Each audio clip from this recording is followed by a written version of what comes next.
Hey, how's it going, everyone? Thanks for joining me on a new episode of the Music for Your podcast. Today's episode is episode 34 of the album review series.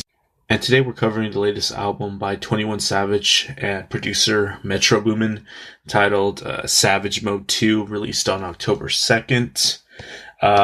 This is going to be the third hip-hop rap album we've covered thus far. It's been quite a bit since I last reviewed one. I think the last one I covered technically was Run the Jewels 4. So yeah, it's been quite some time. I did go over in depth though the Pop Smoke album and also the Juice WRLD posthumous albums in my other series, Best and Worst Track of the Week. So if you guys somehow missed those, go back, I guess, to the earlier episodes of Best and Worst Track of the Week. Technically, those album bombs made it onto Best and Worst Track of the Week. So I had to basically cover the whole entire albums on that series.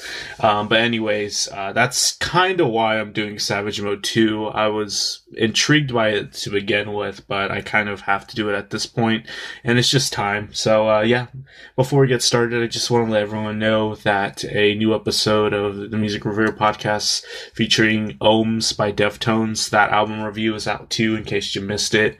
Go ahead and check out that album too. It's a pretty good album, and check out the review if you have some time. But yeah, let's go ahead and get into it. So this is kind of a unique album in general. Like I said before, this is the latest album by 21 Savage and Metro Boomin, Savage Mode 2, which technically is a sequel from their EP that dropped, I think, in 2017, titled Savage Mode. This is technically a collab album, even though the spotlight is pretty much on 21 Savage. The production is quite well by Metro Boomin. He certainly serves any artist he works with most of the time quite well. So basically when I was reviewing this, I usually like to come up with some sort of intro to the artist, but in this case we kind of have two.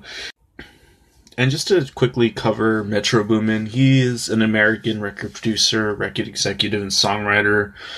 Began his production career around high school, but suddenly rose to prominence in the 2010s with the Atlanta hip hop scene with artists like Gucci Mane, Migos, Future, and 21 Savage is also one of them that he can credit his success to, with doing production on a lot of his music. But I guess over the years he's had some pretty huge hits that have solidified his discography, such as Bad and Bougie by Migos, Mask Off by Future, Bank Account by 21 Savage, and a huge one, Congratulations by Post Malone, and also Tunnel Vision by Kodak Black is his work as well. I don't really, I guess, study too much or follow too much into the hip-hop record producer game, but it is a massive thing. So many people, from, I guess, home producers to the biggest ones in today's landscape, are basically in this, I guess, sub field of production, mainly concentrating on beats. But I guess if you had to put a Mount Rushmore of trap, Metro Boomin certainly belongs on the production part of it. And just to go into 21 Savage, he is a London-born and US-raised rapper, singer, songwriter, and producer. He reached prominence in Atlanta after releasing his 2015 mixtape, Slaughter Tape, and then later he became more well-known nationwide with his EP Savage Mode in 2016, like I mentioned earlier. The EP featured some popular singles that came out, such as X and No Heart. And then also 21 Savage was featured on singles by Drake and Post Malone that gave him even more prominence in the rap scene in the 2010s. In 2017, he released his debut album, Issa Album, which featured his first Hot 100 appearance with the single Bank Account. I remember when that song came out. I really couldn't escape it. It was everywhere on social media, pop culture, and I never really disliked the song either. I don't really quite remember my first introduction to 21 Savage, but I could say that he didn't turn me off as much as other people in the trap vein. And then 21 Savage, his sophomore album, I Am Greater Than I was received with critical acclaim in 2018. And I just think 21 Savage brings more than the typical rapper, in the trap genre specifically. His style in general is a little bit more captivating than most. He has this dark and tough aesthetic that does feel authentic. And I appreciate that he stays away from like the fuckboy soft side of the genre, where majority of the material from that side just sounds radio ready and TikTok ready. Artists, for lack of a better example, I guess Landon Cube or Trippie Redd. And also, 21 has like this unique technical prowess on a lot of his tracks where he utilizes a simple rhythmic flow most of the time to his advantage that plays off the space that is naturally created when doing so. I'm not saying that he's like a huge technical level or significant one such as like K-Dot or Eminem, but he certainly is easy to identify out of a lineup, which is a good thing. And when going back to that previous album, I Am Greater Than I Was, there were definitely tracks that seemed to have underperformed, despite how accessible and similar they sounded to much of the chart toppers at the time, such as All My Friends, a sad and uncredited trap style Post Malone ballad. The track only spent like 2 weeks on the Hot 100, which I found was interesting. And then the track Ball Without You showed a more technical side of 21 that also alluded to the more, I guess, sensitive material we find here on Savage Mode 2. Tracks like Good Day even featured a more heady and like psych style as well that I thought was interesting because it's not really presented in Savage Mode 2. At least that brand of the psychiness isn't. And then overall, this was an overlooked trap album in my opinion. That was loaded with a bunch of uncredited features. For some reason, the album didn't really credit anyone as features, even though it's loaded with huge ones such as Post Malone and Donald Glover. I'm not sure what decision was made in that respect, but I feel like the reason you would get features is to entice listeners to listen to your song because of a certain particular artist being on there. And I don't know really if the album flopped. I didn't quite look up the stats or anything. I'm sure it did just fine. But overall, I don't think I can really pinpoint a huge track, maybe then A Lot, or maybe Break the Law. That was super prominent in pop culture, like a lot of trap was, which that's just an observation. I could be totally wrong. Maybe I just wasn't paying much attention back in 2018. But overall, it seems as Savage Mode 2 is a bit of an improvement compared to I Am Greater Than I Was, mainly because of a lot has to do with the concise production that's coming from Metro Boomin. But I also feel like there's a lot of different filters or dynamics to 21 Savage overall in this album that I haven't heard on previous projects. But overall, this album's pretty good. We start from the intro, the monologue by Morgan Freeman. It's really fun. He comes in and out of the album a lot with these brief interludes, spoken word dialogues. The intro one is probably one of the best ones, other than the rat snitch one in the middle of the album.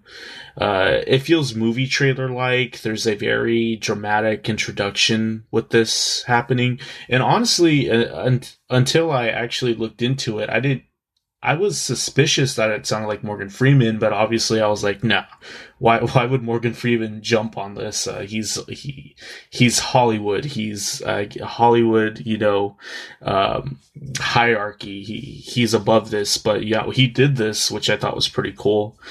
The intro track Runnin', I wasn't too captivated by it other than, there's some dark aesthetics on here that I appreciate. The instrumental is quite minimalist though, but it accompanies 21 Savage quite well. I feel like these piano chords that are thrown on the instrumental, you're used quite tastefully and just not in a lazy way that a lot of trap does nowadays. We don't get really a highlight until the second track, Lock on My Lap. I like this track mainly because of its dramatic and anticipatory opening. There's again like a piano instrumentation here. It does completely change tone wise. It sounds a little tinny on the piano for some reason, but the track has some nice touches with like some eerie string samples. The track transitions to more ethereal moments as well as it develops. Um, and we have these also high register synth embellishments that add on to the color. And you can also hear maybe like some Space Ghost Perp influence. If you're not really familiar with Space Ghost Perp, he's kind of an obscure rapper with like this underground following on the East Coast that kind of does the same thing 21 does. I wouldn't be surprised if the influence is quite present here because of also the dark aesthetics that 21 Savage incorporates into the music. But the flow mainly I'm getting at here is where I hear the influence, and the overall aesthetic with like the dark moodiness. Overall, this track is pretty decent. But the next track as well, I thought was pretty interesting, Mr. Right Now, featuring Drake. There's a completely different character on this track with some bright Playboy Cardi type instrumental that's thrown on here, which I thought was also a little uncharacteristic of 21 Savage's style, but I like it. And then 21 Savage here sounds pretty good. The track has a great flow to it. Everything just happens smoothly and organically as the track transitions and develops to different ideas all throughout the track. And the Drake feature is decent as well. He sounds quite present on this track, and he doesn't just phone it in. And there's some singing doubled lines that feature Drake and 21 Savage singing together that I thought were interesting. They didn't sound bad. I was actually impressed by how they pulled that off, just because how different their tones are vocally. And then we also get another highlight. It's another feature track, Rich N-Word Shit, featuring Young Thug. I like the return to the more ethereal instrumentation here. There's a fat bass line that is just laid down here quite well. It gives the track so much character. I love the moments when 21 Savage leaves space at the end of these lines. It really brings out the character of the instrumental, and it shows that he kind of understands how to use the beat to his advantage. Unlike some rappers that don't really incorporate many smart rhythmic ideas into their flow. And then Young Thug here sounds as expected. He has like this high register crooning that gives the track a bit more character. And the track also features this interesting use of like this violin sample that sounds really interesting, incorporated into the context of the track. I think it provided a nice element to the track as well. And then here we have the track after that. I wasn't really too, captivated by Slidin'. This track features a more traditional trap beat. It features a lot of the gangsta thug life lifestyle subject matter that we get on a lot of these tracks. The next track after that, Many Men, I found to be quite good as well. There's some dark ethereal nature to this track that I appreciate. There's some eerie synths that are played like in this ostinato melody that structure the track, and it really takes the track into this very dark mood. There's some ad-libs and space 21 Savage creates here again that is pretty tasteful and smart. There's a line here that I thought was kind of funny. We put N-words on TV, mainly because of how blatant and savage it is, about how unapologetic he is about his thug lifestyle.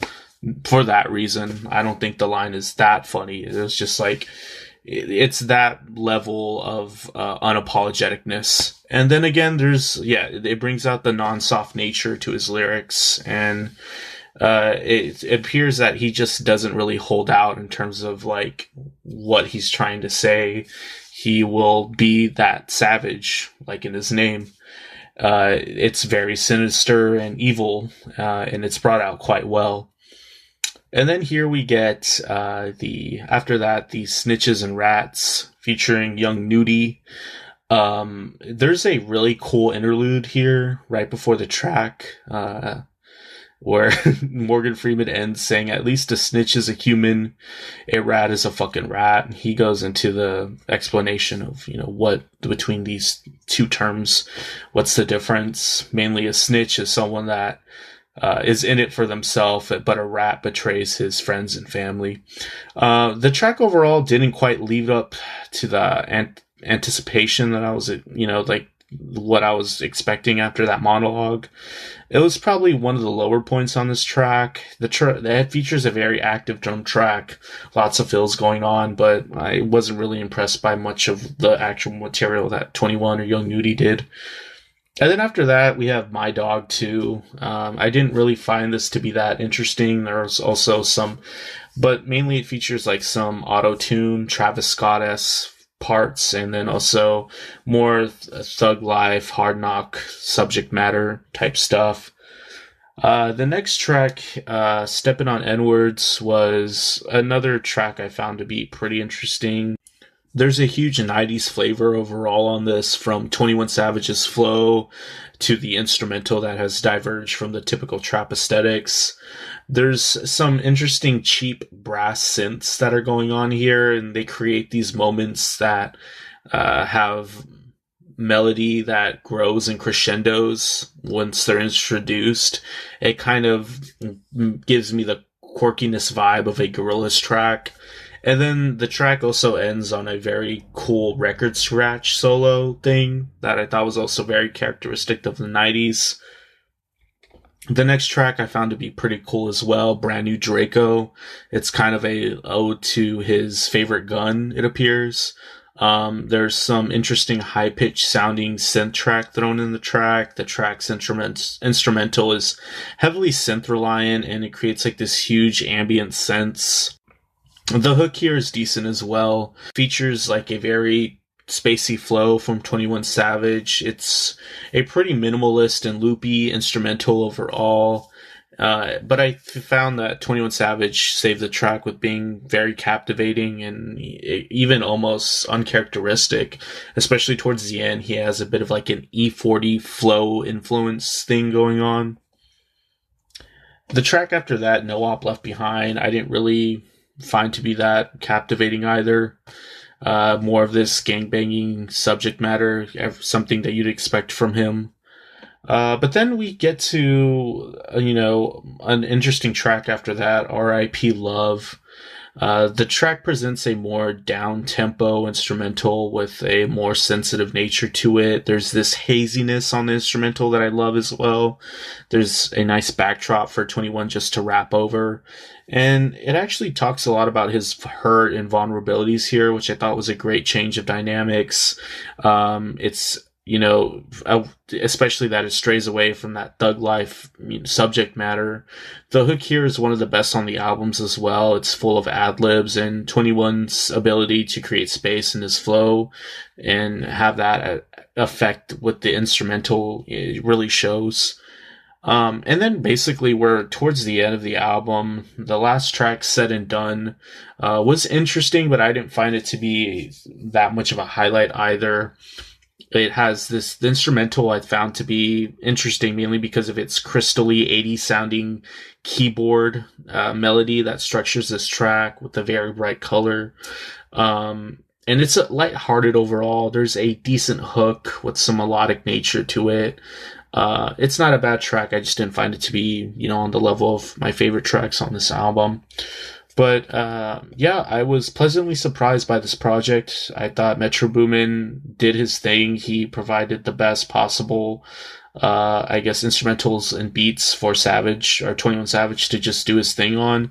Most of the features I appreciated. I think the weaker one was Young Nudy, but he didn't totally sound awful. I just thought Drake and Young Thug did a better job. And there's just, like I said, a lot of different, dynamics on here that 21 Savage goes into. A lot of it is like the thug life, gangbanger lifestyle things, but he does kind of switch it up here and there. He does the silly stuff on tracks that I appreciated, like the ode to his Draco, or even the moments on Many Men that really point out the darkness and savageness that he can create. with Metro Boomin. But yeah, if you're a fan of trap, hip hop in general, you probably will like a lot of this album. But you know, he doesn't really play off of the mainstream hip hop, I guess, pandering, that a lot of it does to get, you know, on the radio, or I guess, you know, make it big on TikTok. This album is very different from something that you'd expect maybe like Kyle or Trippie Redd to put out. So it just leans more on the darkness of trap music and hip hop in general. But overall, I felt like it was executed quite well. I'm actually surprised how much I enjoyed it. I think it's, for me, a 7 out of 10. But yeah, Savage Mode 2, if you made it to the end of the review, thanks for listening and tuning in. Keep an eye out for some more music that I review, a new episode of Best Orange Track of the Week that will cover a lot of this album too. Will be dropping soon as well. But yeah, take care of yourselves, and thanks for tuning in. Thank you.